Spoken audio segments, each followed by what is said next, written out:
जाजपुर जिला रसुलपुर ब्लॉक अंतर्गत ब्रह्मवरदा डिग्री महाविद्यालय परिसर में आम हांडीशाल बगीचा प्रशिक्षण शिविर महाविद्यालय अध्यक्ष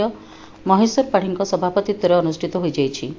प्रथम अतिथि माने जोगदेई श्री जगन्नाथ पट्टचित्र में दीप प्रज्वलन करते मुख्य अतिथि भाव ब्रह्मवरदा ग्राम पंचायत सरपंच ममता शुभदर्शिनी देव, मुख्य वक्ता भाव टांगी उच्च माध्यमिक विद्यालय अध्यक्ष डॉ सचितानंद प्रधान, जंगल जलवायु परिवेश विभाग सह अधिकारी भरत चंद्र जेना जोगदेई युवपीढ़ी मैंने चाष सह ए पंथा अवलंबन करी किपरि पैसा रोजगार करने सह निजर जीवन किपरि सुस्थ रखिबे से विषय महाविद्यालय छात्र छात्री को अवगत कराइथिले। अन्य अतिथि मानक मध्य समाजसेवी विपिन बिहारी देव, अवसरप्राप्त प्रधान शिक्षक शेख अल्लाउद्दीन खां, अमूल्य राउत जोगदेइथिले। शेष में स्थानीय अंचल किछि श्रेष्ठ चाषी को यह कार्यक्रम में संबर्धित करा जायथिबा बेले महाविद्यालय किछि छात्र छात्री को सर्टिफिकेट मध्य प्रदान करा जायथिला। शेष में महाविद्यालय अध्यापक सौभाग्य साहू धन्यवाद अर्पण करथिले। नमस्कार, डॉ सचिदानंद प्रधान, प्रिंसिपल विश्वनाथ उच्च माध्यमिक विद्यालय टांगी और प्रकृति मित्र। यार मुख्य उद्देश्य युवपीढ़ी माने जो माने प्रकृति दूरे जाऊँ जीवन शैली परिवर्तन कर पूरा पारंपरिक पौराणिक जीवन शैली को आपणाई आ सुस्थ जीवन यही प्रयास जारी रही। पिला लेवल से माने इको क्लब माध्यम किचन गार्डन करेंगे, मेडिसिनल गार्डन करेंगे, आउ प्लास्टिक फ्री कैंपस करेंगे। ये सब मुख्य उद्देश्य युवपीढ़ी मान चाषी मान कौन सहायता चाषी मान आपणकर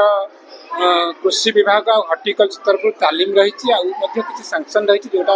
अथॉरिटी बा वीडियो कहि परिबे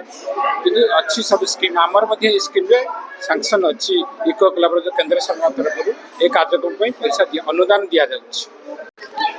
जिला भरत चंद्र जेना योजना सहायक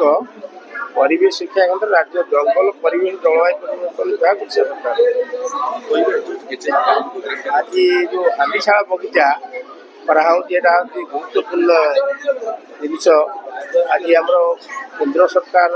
परिवेश जंगल जो जलवायु परिवर्तन एवं राज्य जंगल परिवेश जलवायु परिवर्तन मिलित अनुकूल आज आम ब्रह्मवरदा डिग्री महाविद्यालय पाकशाला बगीचा प्रशिक्षण शिविर कराइला। पिला आर षाठी थे आखपाख चाषी समाजसेवी सामाजिक बंधु थे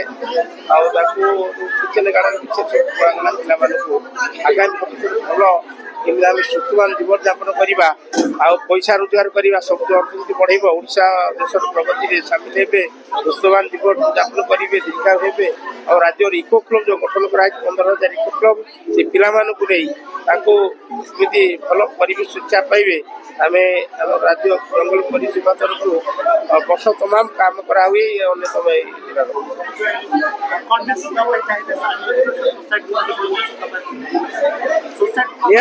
शिक्षण आम बर्तमान व्यापक जनसंख्या वृद्धि वायु माटी पानी प्रदूषण होती आम खाद्य अभाव देखा देती तो सुषम खाद्य पाऊना आम निज विद्यालय बाड़ी छात किचन गार्डन करवा एक सुषम खाद्य पाइबा सुस्थवान जीवन यापन करवा एवं जलवायु परिवर्तन रोकवा यार मुख्य उद्देश्य।